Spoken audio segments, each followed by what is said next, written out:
All right, ready for a deep dive into all things love. Sounds intriguing. We're taking a close look at a talk called Great Love for Our Father's Children by Elder Quentin L. Cook. Oh, I remember that one from back in the April 2019 General Conference. Yep, that's the one. He really emphasizes how vital love is in sharing our faith. Connecting with family, too, even those who've passed on. And of course, building strong, loving homes, which, let's be honest, isn't always easy these days. No kidding. But that's what makes this deep dive so fascinating. Elder Cook doesn't just talk about love as some kind of, warm, fuzzy feeling. Right, like pass the tissues, cue the violins kind of love. Exactly. He sees it as, well, more like the driving force behind everything we do, especially when it comes to spiritual growth. So love is a verb, not just a noun. You got it. And he connects that idea to a big change in how the Church of Jesus Christ of Latter-day Saints approaches sharing faith. You mean that emphasis on ministering that started back in 2018? Yeah, ministering, it was all about caring for others in a more genuine, Christ-like way. So less about like checking off a to-do list and more about truly loving and serving others. Exactly.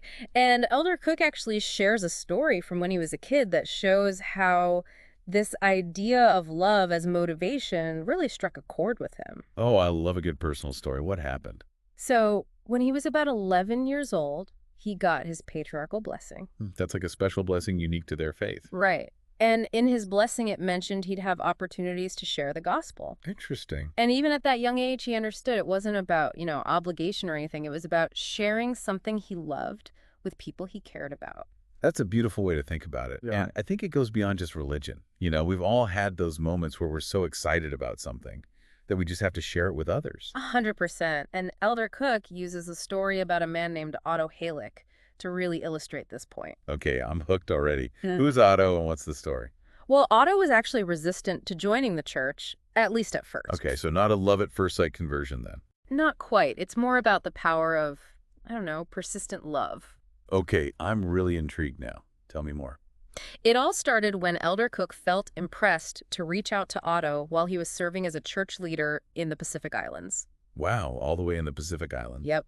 And he even ended up staying at Otto's house at the request of Otto's former mission president, President Shute. Ah, so President Shute was the one who kind of planted the seed? It seems like it. President Shute clearly still cared a lot about Otto and wanted to see him join the church. That's sweet. So Elder Cook stays at Otto's place. Then what? Well, while he was there, he felt really strongly that he should share a message about the gospel with Otto and even invite him to meet with the missionaries. Bold move. How did Otto react to that? He politely declined, explained that he felt really connected to his own Christian faith. Oh, I see. He already had a strong foundation in his beliefs. And it was actually a connection that went way back in his Samoan family, like generations. Oh, wow. That's deep. Uh-huh. So, end of story. Did Elder Cook just give up? Not exactly.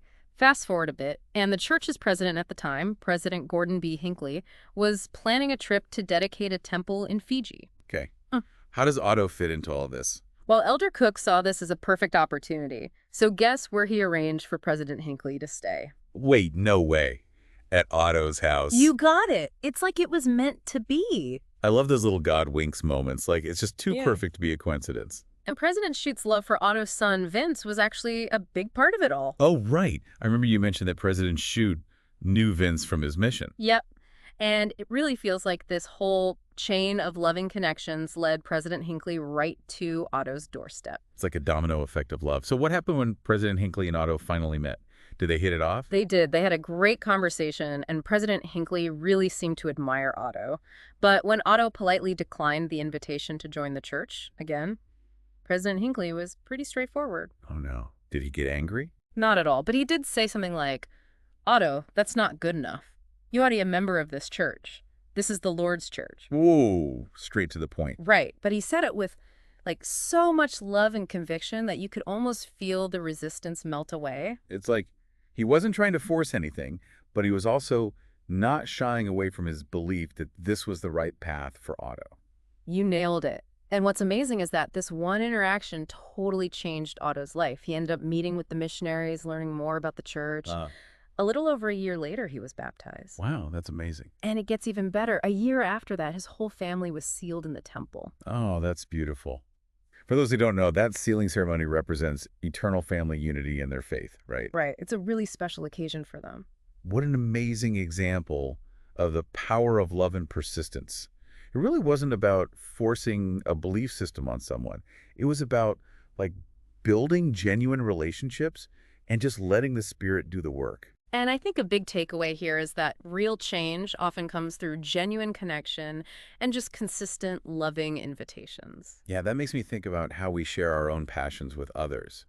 It's not about lecturing or forcing our views on them. It's about approaching them with love and just letting our enthusiasm shine through. Exactly. And, this actually ties in perfectly with what Elder Cook says about the principle of gathering Israel. Ooh, gathering Israel. Now, that's a concept that might sound a bit, intimidating to folks who aren't familiar with it. Yeah, I'm picturing Moses parting the Red Sea, but I'm guessing that's not quite what we're talking about here. Haha, not quite. In this context, it's about uniting families, both those here and those who've passed on through covenants they make in temples, extending that love and connection even beyond this life. Okay, so less about epic journeys across deserts and more about building bridges across time and eternity. Yeah. And Elder Cook is super clear that love is at the very heart of this work. When we research our family history, we're not just collecting names and dates, we're connecting with real people who lived and loved and faced challenges just like we do. It's like a giant family reunion, but with a spiritual twist. I like that.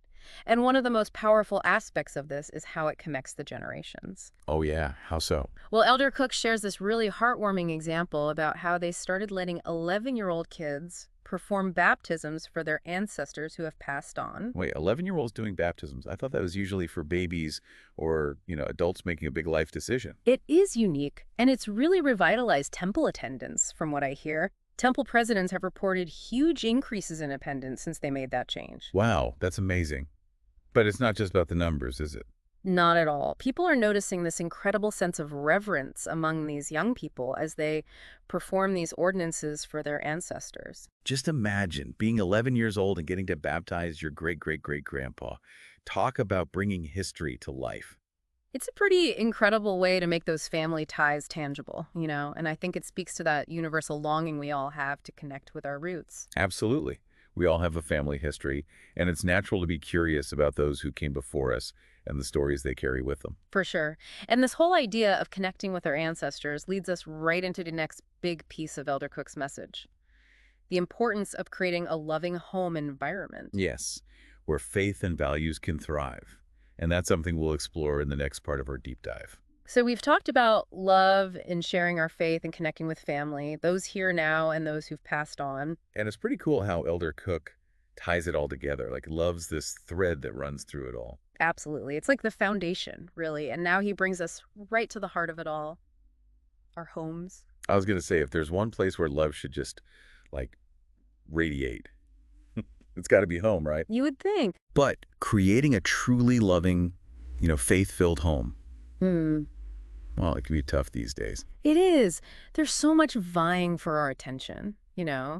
so much pulling us in different directions. Elder Cook actually talks about that, doesn't he? The challenges families are facing right now. He does, especially with, technology and everything. Okay, yes.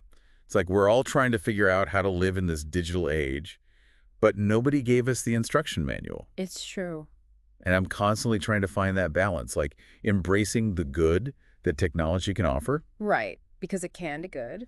but also, like, protecting my family from the not-so-good stuff. 100%. It's like a constant battle. And Elder Cook actually uses this pretty intense image. Oh, yeah. He says the war for our souls, and especially the souls of our children, is often fought right in our homes. Whoa, that's powerful. I know. It really makes you stop and think. It's not the technology itself is bad, obviously. Of course not. But we have to be so aware of the potential influence it can have, Yeah. and make conscious choices. Make it serve us, not the other way around. Exactly. And so it's about making our homes into this environment where the internet, social media, TV, they're tools, not distractions that take over.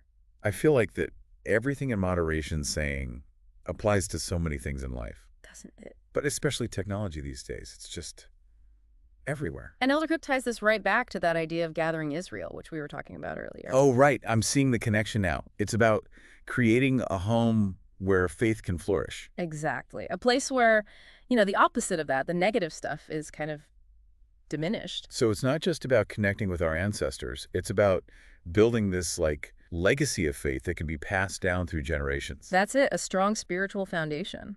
Okay, but how do we actually do that? Where do we even start? Well, Elder Cook actually offers some pretty practical advice. He talks about parental teaching in the home. Ah, the good old-fashioned family time. But not just, lecturing or anything. Right, because that can backfire pretty quickly. For sure. Yeah. He really emphasizes making sure the gospel is taught in a way that's clear, Makes sense. but also spiritual and joyful and just full of love. I love that he included joy in there.